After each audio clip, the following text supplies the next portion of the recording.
Chẳng nó không phải đồ điខ្ញុំនឹងតាមអ្នកនេះអំពីរបៀបទិញយកអក្សរខ្មែរចេញពី PDF អញ្ចឹងដូចយើងដឹងស្រាប់ថាការទាញ copy អក្សរខ្មែរចេញពី PDF គឺវាពិបាកក្នុងការ copy ពេលខ្លះវាស្គាល់ដៃពេលខ្លះវាស្គាល់ជើងអញ្ចឹង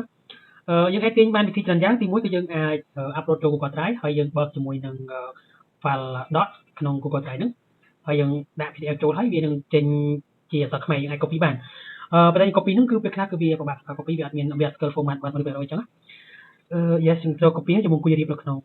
Word doc Word អញ្ចឹង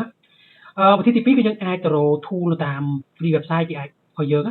free website ខ្លះគេអាចយើង upload ចូល PDF ចូលប៉ុន្តែគេកំណត់ limit ចំនួន page ចំនួនតួអក្សរអញ្ចឹងហើយវិធីទី3គឺយើងអាចប្រើ AI យើងប្រើ AI គឺយើងត្រូវការ cut ហើយយើងត្រូវការ cut ដងមក20 20អញ្ចឹង upload ចូល AI អញ្ចឹង AI វាជួយស្ទាក់តឲ្យសាថ្មីអញ្ចឹងអញ្ចឹង yes ហើយនៅវិធីទី4ហ្នឹងយើងអាចប្រើ tool ឲ្យគេលក់អញ្ចឹងគេមាន tool លក់ឲ្យយើងអាចទិញគេអញ្ចឹងគេអាចលក់បានអញ្ចឹងសម្រាប់ខ្ញុំបានធ្វើ tool ហ្នឹងដោយសារខ្ញុំមានបញ្ហាហ្នឹងដល់ពេលខ្ញុំធ្វើមានបញ្ហាខ្ញុំចាប់ផ្ដើមរក script ដើម្បីជំនួយដើម្បីងាយស្រួលហើយលឿនតាមតម្រូវការរបស់យើងហើយយើងមិនចាំបាច់ចំណាយពេលក្នុងការដើររកអញ្ចឹងបើអ្នកទាំងអស់គ្នាចង់បាន script ហ្នឹងឬក៏ចង់បាន script ផ្សេងៗដែលជំនួយការងារអ្នកទាំងអស់គ្នាអាចឆាតមករកខ្ញុំ direct គឺខ្ញុំមានលក់ឬក៏ខ្ញុំមានអាចចែកចាយបានគឺខ្ញុំចែកចាយបើអត់អាចទេគឺខ្ញុំអាចគិតជាលុយដែលខ្ញុំបានធ្វើនោះខ្ញុំមាន tool ជាច្រើនដែលអាចជួយការងារបានលឿនសម្រាប់អ្នកនរគ្នាត្រូវការអូខេអូខេអញ្ចឹងយើងទៅមើល process script របស់គ្នាដើម្បីដឹងថាវាមានប្រសិទ្ធភាពឬក៏អត់អញ្ចឹងអញ្ចឹងគឺខ្ញុំបានប្រើប្រាស់ script 2គឺទី1ទៅទៅនឹង code សម្រាប់ប្រើ Windows គឺ Bash ហើយទី2គឺប្រើ Python អូខេអញ្ចឹងខ្ញុំនឹងធ្វើការ run process code ទាំងពីរហ្នឹងទី1គឺខ្ញុំត្រូវការ yes បើយើងដឹងហើយបើយើងចង់ទាញអក្សរចេញពី PDF ទាំង file ទាំងមូលអញ្ចឹងគឺយើងមាន20 page អញ្ចឹងវាអាចបានទេអញ្ចឹងគឺយើងត្រូវបំបែកវាជាគេយើងបំបែកវាជាកង់ៗតែយើងកាត់វាចំណង20 page ដើម្បីយកវាទៅធ្វើអូខេអញ្ចឹងយើងទៅមើលផ្សាយតគ្នាទី1គឺខ្ញុំត្រូវធ្វើការបំលែង PDF ទៅជា file image អញ្ចឹងខ្ញុំធ្វើការ run ឲ្យអ្នកនរគ្នាមើលអូខេអញ្ចឹង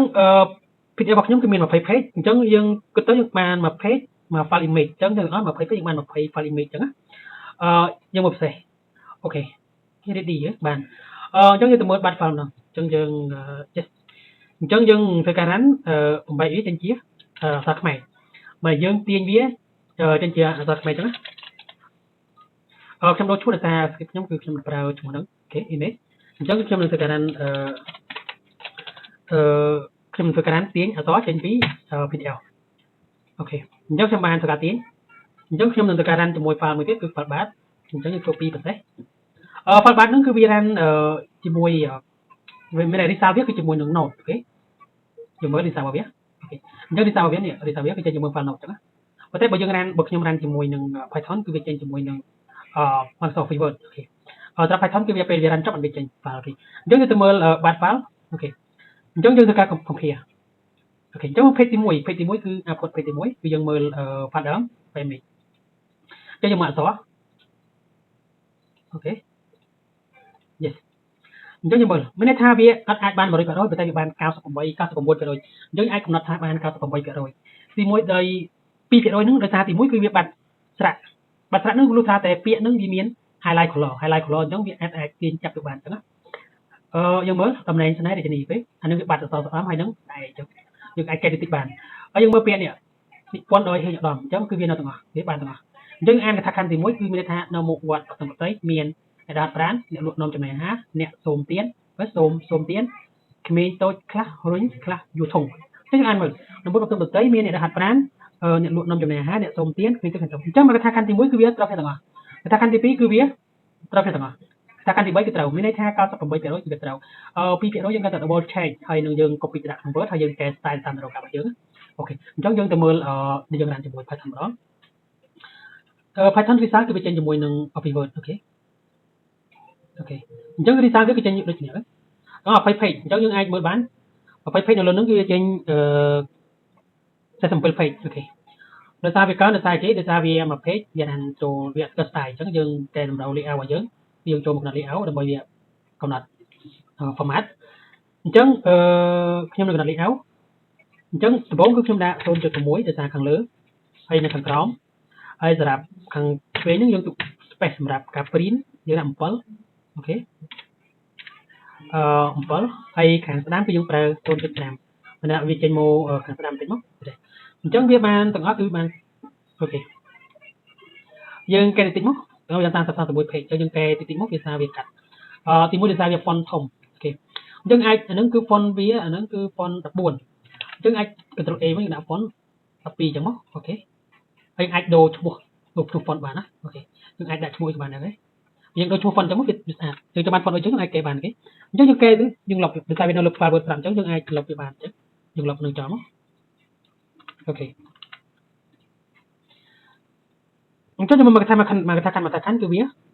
អាតអញ្ចឹងយើងត្រូវតម្រាំspace វាគឺនេះយើងចូលមកកន្លែងវិញមកដើម្បីឲ្យវាស្គាល់ identify អូខេ don't expand character line return អូខេមិនថាឲ្យវាស្គាល់នេះអូខេយើងអាចកែបានយើងអាចកែបើតាមតម្រូវការរបស់យើងបានអូខេយើងឲ្យ check មើល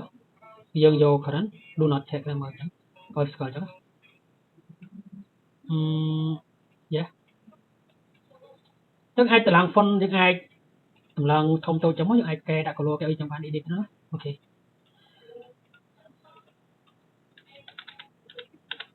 អូខេ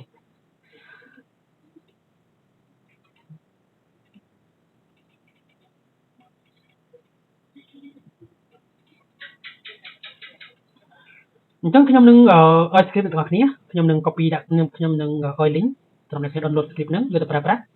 ខ្ញុំផ្ដល់ជូនសម្រាប់តែបាត់ file ទេអ្នកប្រើជាមួយ Node អូខេអាច copy ចេញពីនឹងបានសម្រាប់Python ខ្ញុំអត់ផ្ដល់ជូនទេខ្ញុំផ្ដល់ជូនតែ file ហ្នឹងបើអ្នកនរគ្នាចង់បាន file បំបែក Python មកជា Word អាចឆានមកខ្ញុំបានអូខេខ្ញុំនឹងឲ្យអ្នកនរគ្នា download ចេញពី GitHub នេះភាសា library ហ្នឹងគឺវាបានមានន័យថាយើងមានន័យថាយើងអាចប្រើជាមួយភាសាបានច្រើនមិនប្រើចំពោះតែភាសាខ្មែរតែយើងអាចប្រើជាមួយភាសាផ្សេងៗបានណាដូចជាភាសាចិនអាល្លឺម៉ង់បារាំងរួមមកលើពិភពលោកគឺមានភាសាទាំងអស់យើងអាចយកមកប្រើបានអញ្ចឹងយើងអាច copy ហើយយើងអាចនេះទាំងអស់មានចិនភាសាអញ្ចឹងនេះភាសាអង់គ្លេសបារាំងហ្វាំងឡង់អីចឹងនេះដូចភាសាខ្មែរដូចជា KM នេះរបស់ខ្មែរអញ្ចឹងអាច download ហ្នឹងមកយើងអាច install យើងចុចហ្នឹងមកចុចកន្លែង URL ហើយឬក៏ download ហ្នឹងមកយើង install នៅលើកុំព្យូទ័រយើងដល់ពេលយើង install លើកុំព្យូទ័រយើងហើយគឺយើងអាចប្រើប្រាស់បានហើយយើងដាក់ link វានៅក្នុងហ្នឹងនេះ link នៅក្នុងនេះ copy link ដែលយើងបាន install នៅក្នុងកុំព្យូទ័រយើងដាក់ក្នុងហ្នឹងមកយើងអាចប្រើប្រាស់បានហើយសម្រាប់ file គឺយើងអាចដូរបានយើងចង់ដាក់ PNG ឬក៏ដាក់ JPEG ឬក៏ file អីផ្សេងក៏បានដែរអញ្ចឹងអ្នកនរគ្នាចង់បាន script ចង់បានអីផ្សេងៗអាចទៅខ្ញុំបានតាមលក្ខណៈ private ឬក៏ chat ទៅតាម Facebook YouTube ឬក៏តាម social media ផ្សេងៗខ្ញុំបាន copy ចូលអញ្ចឹងខ្ញុំដាក់ comment ឲ្យអូខេអញ្ចឹងសម្រាប់ script ខ្ញុំមានតែប៉ុណ្្នឹងអញ្ចឹងគុំអ្នកនរគ្នាអាចយកទៅប្រើប្រាស់បានដោយមានការងារស្រួលហើយនឹងចំណេញពេលវេលាអូខេអ្វីដែលខ្ញុំអាចជំរាបបានខ្ញុំជំរាបអ្វីដែលខ្ញុំមិនអាចជំរាបបានគឺខ្ញុំຕົកអញ្ចឹងខ្ញុំបើតែបើចង់បានគឺខ្ញុំមាន VIP សម្រាប់អ្នកនរគ្នាចង់បានអូខេអញ្ចឹងគឺខ្ញុំមានតែប៉ុណ្ណឹងអូខេ see you bye bye thank you